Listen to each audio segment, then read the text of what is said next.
tudo bem? Eu sou a Neuza de Matão. Então esse é o meu vídeo de lá pra cá. É uma grande alegria poder participar do programa De Lá Pra Cá.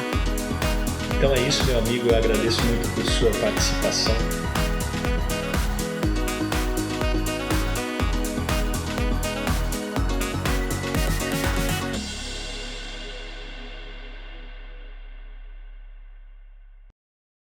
Aí, amigos do Projeto Saber e Mudar, amigos da doutrina espírita, amigos de Kardec, de Chico Xavier, de Jesus, sejam bem-vindos à nossa nova série de vídeos De Lá Pra Cá, em que temos a alegria de receber amigos espíritas de diversas partes do país, alguns também no exterior, nos enviando material de estudo, reflexões, perguntas e temas para que a gente possa aprofundar as análises a respeito da doutrina espírita, o conhecimento das realidades espirituais que se refletem na vida de todos nós individualmente e coletivamente.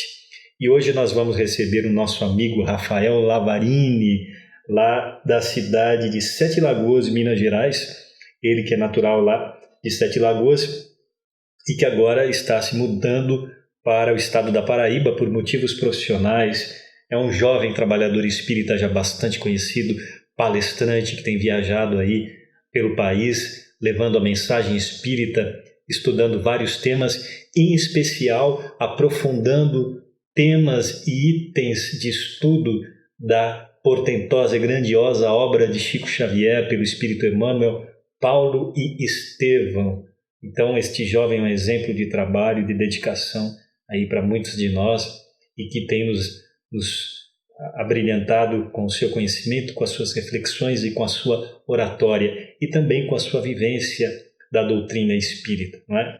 Ele também realiza um trabalho social com detentos em processo de recuperação junto à APAC, a Associação de Proteção e Amparo aos Condenados.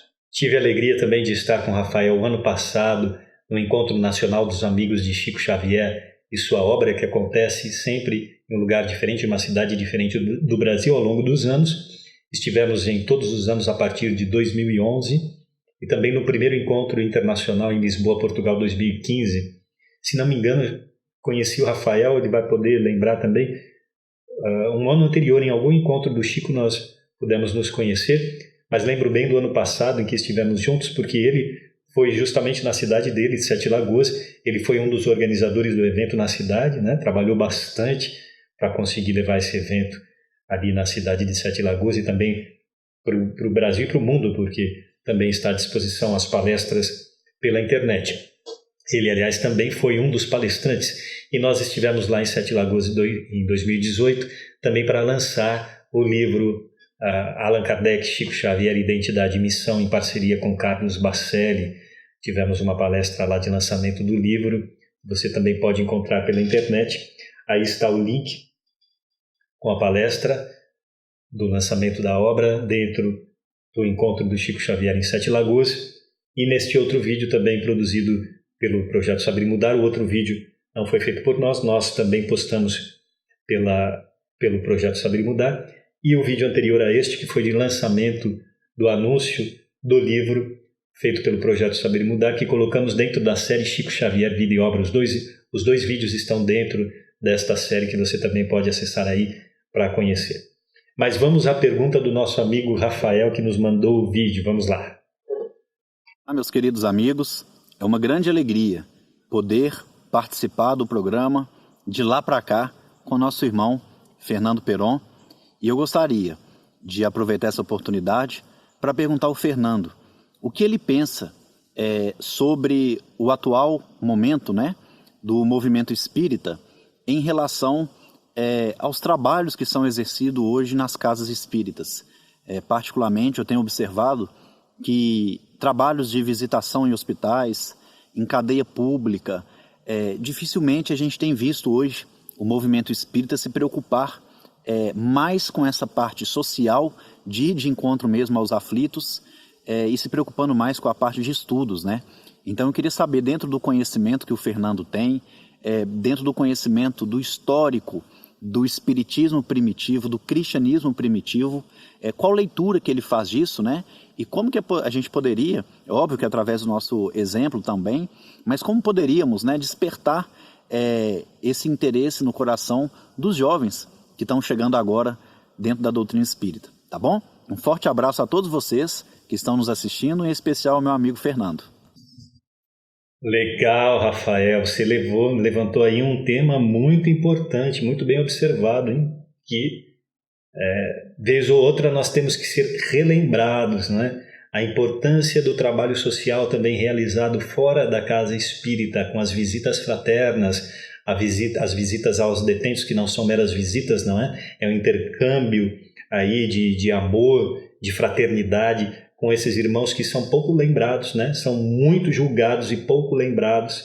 Então esse trabalho aí é fundamental e que, de fato, muitas casas espíritas e trabalhadores têm deixado de lado. As visitas fraternas também em hospitais, pessoas doentes, que nós devemos realizar pessoalmente também, não apenas às vezes nós ficamos sabendo de algum parente próximo que está doente, nós visitamos, ou algum amigo, isso também é importante, mas fora e além disso, nós também temos que pensar naqueles que não têm ninguém, né?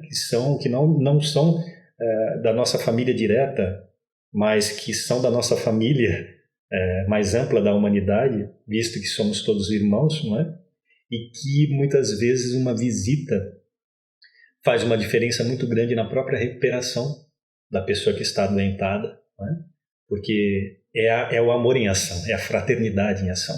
Agora, esses trabalhos têm que ser empreendidos pelas casas espíritas de maneira organizada, não é? Porque de modo contínuo a gente só pode realizar esse trabalho quando nós temos um propósito, um projeto colocado em prática, de maneira muito simples, sempre de maneira muito simples, né? Sem formalismo, sem formalidade, sem burocracia, mas precisa ter esse projeto colocado em prática para que a coisa ande, porque senão fica só na esfera da vontade, não é? Do ideal distante da prática. Então, muito bem lembrado, né, Rafael? Porque esse trabalho, nós percebemos que os verdadeiros apóstolos nunca se afastaram desse trabalho fraterno, né? Nós temos o exemplo máximo aqui tão próximo de nós, Chico Xavier, que foi um dos espíritos mais evoluídos que estiveram no planeta Terra, aqui no Brasil, do nosso lado, aí deixando material de mais de 500 obras em português, também traduzida em muitos idiomas, mas que estão aqui tão próximos de nós. Nós tivemos esse grande privilégio, temos, né, porque ele continua conosco, e que deu o seu grande exemplo de vivência evangélica, de vivência do cristianismo puro e da fraternidade universal expressa pela doutrina espírita.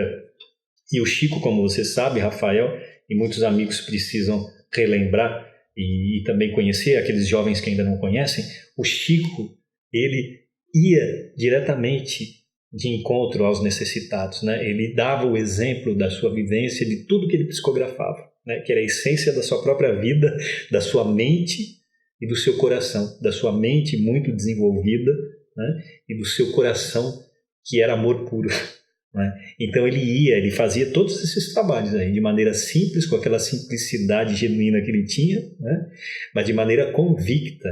Ele ia nas favelas, nos casebres, levar o evangelho, levar o bolo, levar a presença, levar a alegria, levar um café, falar de Jesus. Ele entrava lá, uma época muito mais difícil, né? Que não tinha as facilidades de comunicação e de locomoção que nós temos hoje. Ele fazia esse trabalho contínuo e carregava consigo todos os amigos espíritas, né, que estavam ali aprendendo com ele e que não ficavam presos apenas à casa espírita, né? Para não ficar lá só no livro, que é maravilhoso, necessário, fundamental, mas que não pode substituir essa vivência, né? É um complemento, na verdade, um é complemento do outro, né? Não pode ser dissociado. E o Chico tinha essa vivência. Ele também ia nas cadeias públicas, como aqui em São Paulo, inclusive no Carandiru, quantas vezes ele foi levar a palavra lá, de igual para igual com aqueles irmãos, não é? A fraternidade legítima, sem julgamento, né? E que muitas vezes levantava e curava todos aqueles espíritos que estão em situação muito difícil, né? Chico fazia todo esse trabalho, as peregrinações na época de Natal, no Dia das Mães. Então, a gente precisa estudar e reestudar sempre vida e obra de Chico Xavier para que a gente se sinta estimulado mais uma vez para praticar o mesmo, né? Como você também realiza, né, Rafael, esse trabalho com os detentos, é maravilhoso, e tenho certeza que também você faz outras coisas, nem todas chegam a ser divulgadas e conhecidas por nós, né? Mas nós sabemos que o espírita verdadeiro, autêntico, ele procura de todas as formas no seu dia a dia realizar esse trabalho junto ou separadamente da casa espírita, né? Sozinho, com os amigos, com os familiares ou não, mas ele sempre vai procurar realizar esse trabalho de modo direto.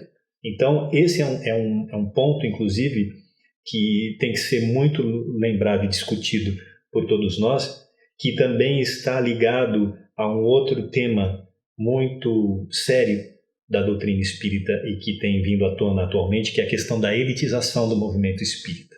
Nós não vamos aprofundar muito esse tema porque não é a temática deste vídeo específico, mas é algo que tem que ser pensado, não é? Muitos espíritas valorosos, inclusive trabalhadores exemplares no campo doutrinário, no campo do conhecimento, no campo literário, editorial, têm provocado um efeito inverso muito triste da elitização do movimento para aqueles que só participam de eventos espíritas de grande porte, né? Os seminários, os congressos em hotéis de luxo, em teatros, grandes teatros, ou mesmo eventos ao ar livre, tudo que seja grandioso, né? Nada contra, porque quanto mais pessoas atingir, melhor, claro, mas que, por outro lado, pode trazer uma questão muito séria do elitismo da doutrina espírita, né? Falar para as elites em ambientes elitizados em que o pobre não entra, mesmo porque ele não pode pagar o ingresso. Outro problema muito grave que tem aí vindo à tona ultimamente e que nós temos que debater, né? Com muita seriedade, com enfrentamento, com coragem, falar sim desse assunto, porque muitos não concordam sobre determinados pontos, mas precisa haver um aprofundamento da questão para ver quais são os argumentos que melhor respondem a todos os pontos desta questão, né? E o elitismo está também muito ligado a isso, né? Porque as pessoas vão se acomodando, se cristalizando, se empapuçando de orgulho e de vaidade intelectual e se distanciando necessariamente do trabalho fraterno ali, ao vivo, junto daqueles que necessitam, né? Dentro da casa espírita e também fora da casa espírita. Esse é um outro ponto que você também citou, a questão da ligação do espiritismo com o cristianismo primitivo, não é? Pois os cristãos autênticos também, desde a época de Jesus, tinham essa vivência da fraternidade ao vivo, junto aos necessitados, aos filhos do Calvário, como diz Chico Xavier, né? Que precisavam do atendimento ali mais urgente, inclusive de ordem material, né? Alimento, remédio, atendimento médico, dentro do possível que cada um poderia fazer nas dificuldades da época, não é?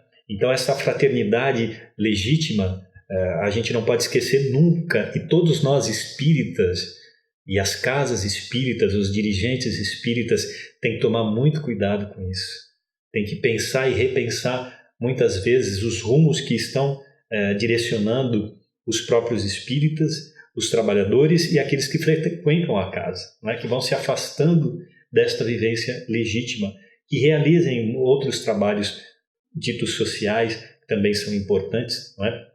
Como o amparo às mães gestantes, a distribuição de cestas básicas e tudo mais, que também é um trabalho social importante, mas que a gente sempre lembre do exemplo de Chico Xavier, dessas peregrinações todas que ele realizava, as visitas aos hospitais, às penitenciárias, e que ele dando o exemplo cada vez mais urgente nos dias atuais, para que a gente não se afaste do espiritismo verdadeiro que engloba tudo isso. O conhecimento científico, doutrinário, histórico do espiritismo, as obras todas que trazem reflexões importantes para a nossa vida pessoal, íntima, no processo da reforma íntima e num processo de crescimento, autoconhecimento, e que isto está, na verdade, atrelado diretamente a essa vivência ao vivo da caridade, né? Prática em todas as suas nuances. Nós vamos lembrar aqui alguns textos com palavras de Chico Xavier e também de estudos sobre vida e obra de Chico Xavier que nos relembram essa questão. Nós vamos passar alguns links que estão já dentro do site do Projeto Saber e Mudar para vocês acessarem e estudarem, também levarem esses temas para a sua casa espírita, para os seus grupos de estudo e também para você pessoalmente divulgar isso pelas redes sociais, etc. O primeiro texto que você está vendo aí é do livro Chico Xavier com Você, de Carlos Bacelli, o maior biógrafo de Chico Xavier, que trabalhou junto com ele e que tem também seguido o seu exemplo de vida e de trabalho, né? Veja o que disse Chico Xavier que está neste trecho. No Espiritismo, a pessoa tem que começar estudando nos grandes livros e começar também lavando as privadas, trabalhando, fazendo sopa, ajudando os que estão com fome, lavando as feridas dos nossos irmãos e distribuindo aquilo que lhe for possível.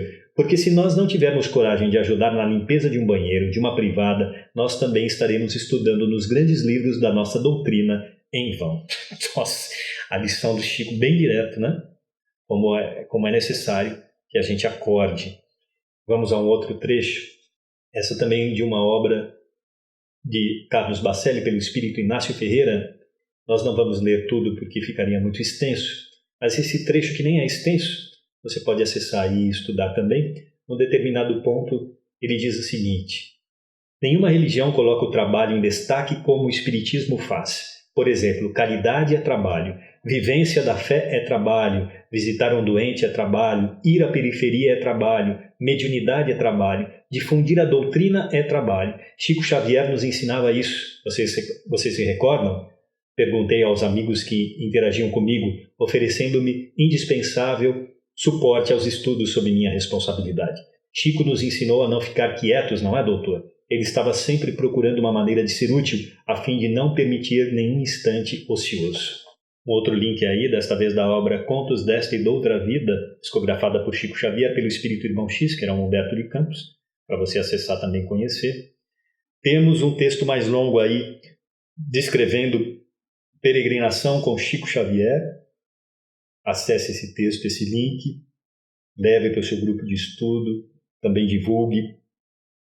Um outro trecho, recordando os natais com Chico Xavier, que também fala das peregrinações e das visitas que ele fazia. E este outro, Chico Xavier no Carandiru, na penitenciária aqui em São Paulo, também este texto escrito por Carlos Bacelli, perpetuando aí a lição e a vivência, os exemplos de vida de Chico Xavier para nós do presente e também para as futuras gerações. Vamos citar mais alguns outros trechos para você também anotar e ter acesso e levar para a sua casa espírita, você mesmo estudar, reflexionar. Este texto aí da obra O Espírito de Chico Xavier, de Carlos Bacelli, pelo Espírito Chico Xavier, e diz o seguinte: não nos esqueçamos de que Jesus pregou o evangelho da periferia para o centro. O Espiritismo não pode fazer um movimento inverso. Devemos lutar contra a tendência de elitização da doutrina. A mensagem espírita mais eficaz ainda é aquela de quem sobe o morro com um farnel de alimentos às costas. Fantástico, não? O Bacelli também trata bastante dessa questão da elitização do movimento espírita, e ele já citou em palestras e também em suas obras uma observação interessante, que de tempos para cá as casas espíritas estão se afastando da periferia em que está o maior número de necessitados, não é? E estão fazendo esse movimento inverso que Chico Xavier cita nesse texto, não é? Quando a gente não deve se afastar daqueles mais necessitados, aqueles que muitas vezes nós não temos contato no dia a dia. Nós vemos na televisão, nós vemos nas redes sociais, mas devido talvez à nossa condição social não tão assim necessitada, nós não temos o dia a dia dessa vivência, né? E aí psicologicamente nós também nos afastamos e na prática acaba isso se refletindo também, não é? Nós ajudamos menos, nos preocupamos menos.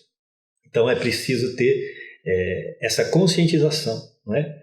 Que não seja necessário um apelo mais forte para que a gente vá de encontro àqueles que precisam, né? Que nós espontaneamente já procuremos isso. Aqui em São Paulo nós realizamos um trabalho junto a moradores de rua há muitos anos, levando lanches e pessoalmente lá, andando pelas ruas de São Paulo, carregando kits de lanches, com mensagens impressas também, aquilo que a gente pode carregar também, roupas, itens de higiene pessoal. É um grupo reduzido, mas que porque muita gente começa e desiste, né? Mas nós perseveramos nesse trabalho, que é uma alegria muito grande, a gente poder vivenciar ali e ver a dificuldade das pessoas que moram nas ruas, né? As condições em que eles vivem, sem julgamento, sabendo que existe o histórico espiritual, causas para isso, é claro, mas que não nos cabe julgar, que a gente tem que entrar em contato direto, que às vezes um aperto de mão, um sorriso, uma palavra, ouvir aquele necessitado, a sua história de vida, pode salvá-lo, né? Pode salvá-lo. Aquele alimento não vai resolver a vida dele, mas é um alimento que ele precisa, é um socorro emergencial naquela hora, né? Então essa vivência é fantástica e a gente tem que se organizar para ter esse contato, né? Realizar espontaneamente e também ter esse contato junto ou separadamente da casa espírita, um pequeno grupo que seja, para poder realizar esta atividade de maneira organizada, não às vezes, toda semana, todo mês que seja, mas a gente prosseguir nessa atividade que vai nos proporcionar essa reflexão profunda sobre o sentido da vida e a necessidade da fraternidade e da caridade, e também o socorro, sobretudo, àqueles que precisam, né? Até que possamos fazer mais, até em termos materiais, aquele socorro organizado, que não falta semanalmente ou mensalmente, é uma ajuda que para aquelas pessoas está fazendo alguma diferença, né? E que também nos ensinam muito. Então, vamos citar mais alguns textos aí. Esse mais longo, do Espírito Inácio Ferreira, através de Carlos Bacelli, Dr. Inácio ele mesmo, acesse também. Ele fala da questão do elitismo e de outros pontos relacionados. Outra obra de Carlos Bacelli, sempre pautado nos exemplos de Chico Xavier, falando de mediunidade pelo espírito Odilon Fernandes, em que ele fala a respeito da casa espírita ideal. Muito singelo, interessante esse texto aí. Vamos ver um trechinho que ele fala assim: as dimensões da casa espírita ideal seriam as dimensões da simplicidade, da naturalidade com que todos haveriam de se comportar dentro dela e de se considerar uns aos outros no fortalecimento da fé.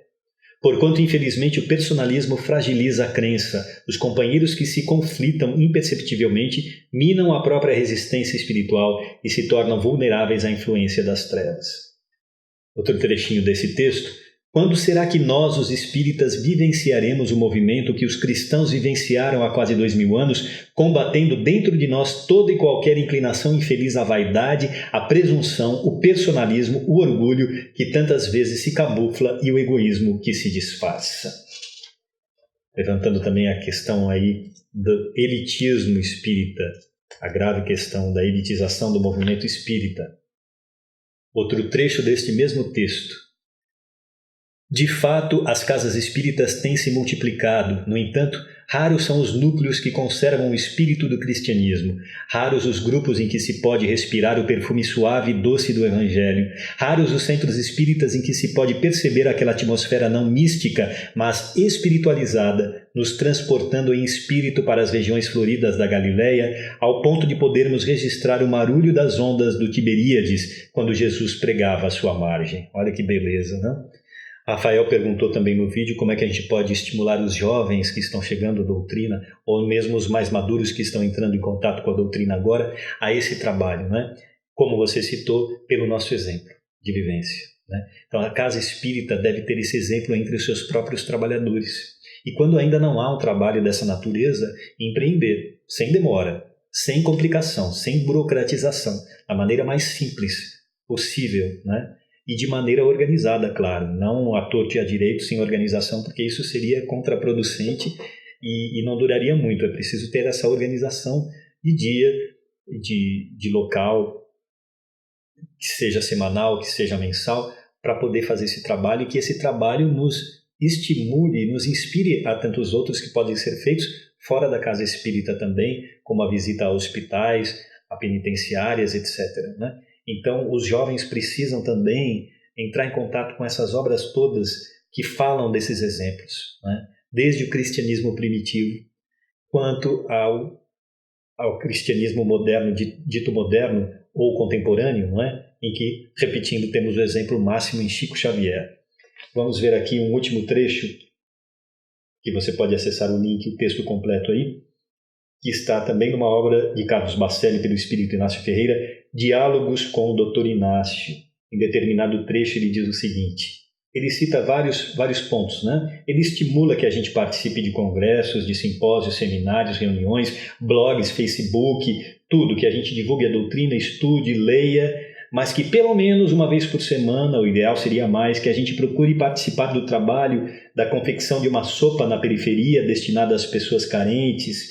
E aí ele vai falando das visitas a alguém doente, né? A pessoas doentes, a campanha do quilo, a visita ao lar de idosos, né? Ele também não cita aqui, mas podemos acrescentar a creches, a crianças carentes, e assim vai. E aí ele diz no final, até com certo bom humor, não obstante, meu amigo, se você não souber ou não se dispuser a sujar de poeira na periferia os seus sapatos sempre engraxados e não conseguir não se aborrecer caso a pintura de seu carro seja arriscada por algum garoto traquinas, creio que antes de dizer-se espírita cristão, você deveria pensar um pouquinho mais. Nossa. Inácio Ferreira, direto aí e com bom humor, nos alertando para essas questões e tantas outras, né? Então, meu amigo Rafael Lavarini, muito obrigado por sua participação, por nos trazer aí tanto material de reflexão para esse tema tão importante. Né? Parabéns por esta reflexão que você teve sobre esse ponto aí, que a gente precisa pensar, repensar, lembrar e, sobretudo, praticar. Um abraço, meu amigo, muito obrigado por sua participação. E vocês, internautas, amigos do Projeto Saber e Mudar, da Doutrina Espírita de Jesus, uma boa semana para vocês. Na próxima quinta estaremos de volta com mais um vídeo com a participação de outro amigo espírita de outro ponto do Brasil, dando prosseguimento à série de vídeos de lá para cá. Obrigado, uma boa semana, um beijo e até lá.